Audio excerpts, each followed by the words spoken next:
Hey everyone, welcome to another episode of Declassify My Career, where I look to give you career tips, tricks, and insider scopes just to find out more about your career path and different things that you're dealing with related to job hunting, etc.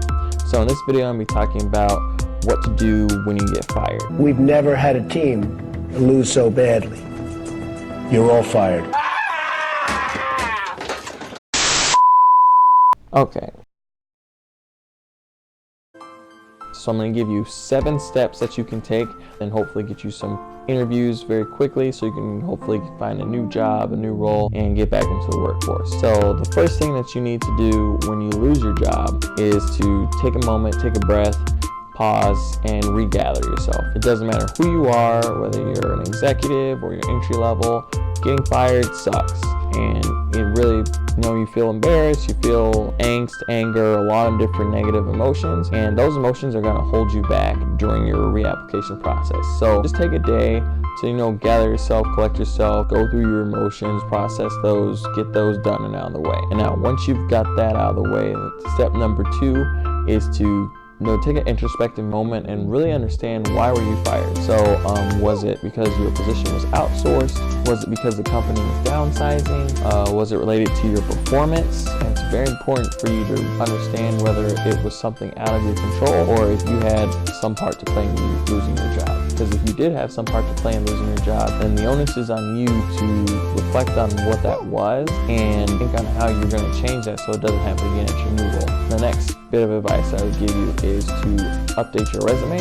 And when you're updating your resume, you need to understand, okay, if I worked somewhere for an extended period of time, so like over a year, if you've been somewhere over a year, include it on your resume. If you lose your role, just be ready to explain what happened. So if you worked somewhere for a year and you got fired because of performance-based things, you can kind of mention that, I guess, but try to keep it brief, but then move forward to speaking on your strengths and what you're hopefully looking to do for that company. If you've been working for somewhere less than a year, so maybe like 6 or 7 months, and you have some experiences at other companies, don't even put that temporary role on your resume, because you might as well just talk about the places where you worked for an extended period of time, and then if they ask about the gap, just be like, you were taking some time to do the job hunt, or you were further developing yourself as a professional while looking for a new role, something like that. All right, so after you have your resume updated and all that information is input, the next thing you want to do before you begin applying is look at your network. Networking is super important. So whether it's school connections or business professionals or maybe just people in the industry who may know of openings, reach out to those individuals and let them know, hey, unfortunately, I've lost my job, but I'm looking to gain a new form of employment. So do you know of any opportunities, any openings coming available, anything like that? They could be a helpful resource to you. Some people may even be willing to help reach out or to some of their own connections and see if they can help you along the path.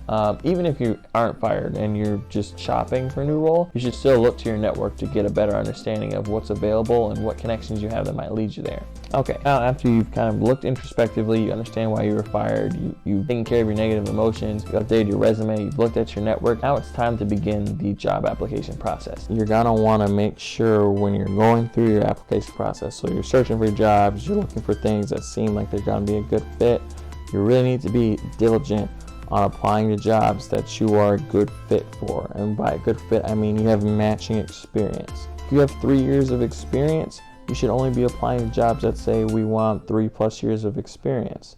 So really be diligent and factor in all the variables. Look at the responsibilities. Are those things you've done before? Are those things you really know how to do?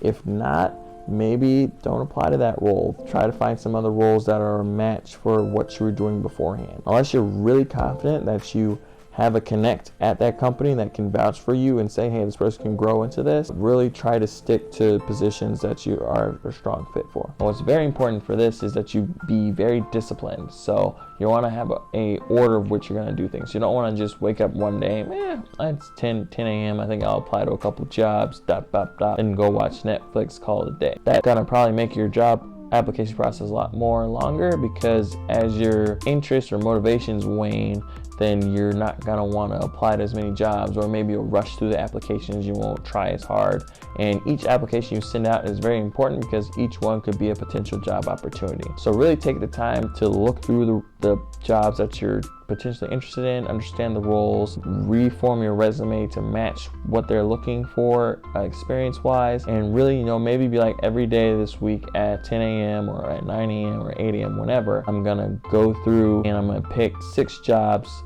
that I'm going to really craft and work at my resume and experience towards. I'm going to apply carefully to those jobs. Okay, and that kind of leads me into my 7th and final point, which is when you're being disciplined in the job application process, don't spend all day every day applying to jobs. All right, I know this is really trying time, and people have financial things that they need to take care of, etc. But this is a unique period in your life where you're not employed for 8 hours during the day. So really take maybe like 2 hours, be really strategic about those 2 hours, do nothing else, do some research, apply to roles, understand the jobs that you're applying to, keep track of who you apply to, so if they contact you, you're ready to speak to their company, what they're looking for. But then outside of that 2 hours, you have a lot of time. So maybe take some time to learn some more about yourself, read a book, maybe go on a short journey somewhere, go to the park, play with your kids, spend time with your family. I don't know, optimize this new free time you have so that it's not all negative and that you're not just letting your situation weigh on you.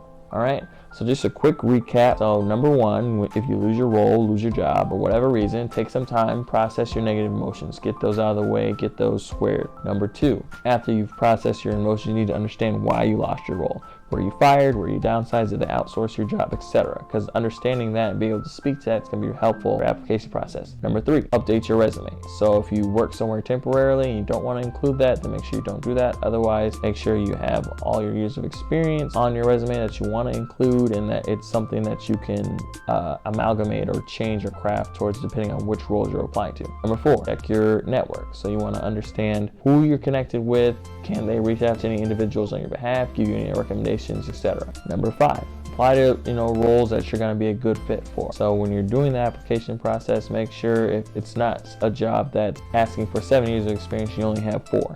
That's just going to extend your period. You're going to get more rejection letters than you need to, which could negatively affect your emotion. Number 6, be disciplined in your process. Remember, so you're going to wake up every day at the same time and apply to a set number of jobs based on what you set for yourself. And this discipline is going to help you push through. So whether you're feeling highly motivated or lowly motivated, if you just retain your discipline, you can keep consistent through the application process. And lastly, number 7, be strategic about your time. Don't spend 8 to 11 hours applying to jobs all day, because you're wasting time that you could be using for other purposes, whether it's spending time with your family or gaining value in another way. You're hopefully not going to be with this free time for a too extended period of time. So utilize this time to really edify yourself and build up yourself to become a better person, build some experience, and make sure you're not caught up in negative emotions all day. All right, so those are my 7 tips for if you lose your job, how to move forward and get a new one. This has been Cliff Allen, Declassifying My Career. If you have any questions or comments, please feel free to leave them below. If you liked what you saw, please feel free to subscribe, hit that like button, and you can see more videos that I share along the way. Take care.